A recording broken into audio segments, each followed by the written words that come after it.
All right, this is how you do an H roll. And an H roll is something we do for the upper back, and it's getting a lot of blood flow and good work to that upper back. And one thing about the H rolls is it takes you into an externally rotated shoulder position that I think gets underworked a lot. Not only in combat sports, you think a lot of striking happens with internal shoulder rotation, rotating inwards when you're turning over punches, but also in everyday life. You spend a lot of time sitting or hunched over, you have that internally rotating sort of shoulder position.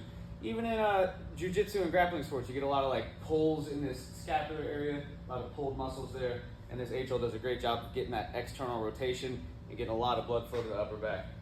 For these, you would typically use somewhere 10 to 20 pounds. It's not a heavy movement, but you'll get a bench set it at a 30 to 45 degree incline. I've got this one at a 45, and you just kind of lean up against it. You don't need to sit down, otherwise your face runs into this thing and you get other people's cooties all over your face. But just kind of lean, and it's a two-stage movement. We're coming up and looking for a W shape.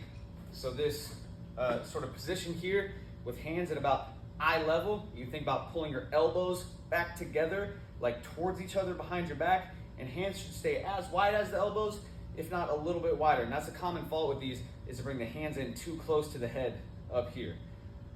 So think about keeping that W shape, squeezing everything's back, both your elbows and your hands, trying to get back as far as you can. So that's the first of the two-stage movement, coming up like a W position, and then coming straight arms back and pulling up as high as you can.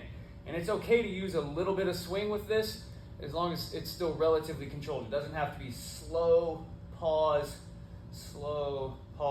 There can be a little bit of momentum to it, but good squeeze back, W shape, down straight, back. And coming up and then going back, that would be one repetition. And that is how you do an H roll.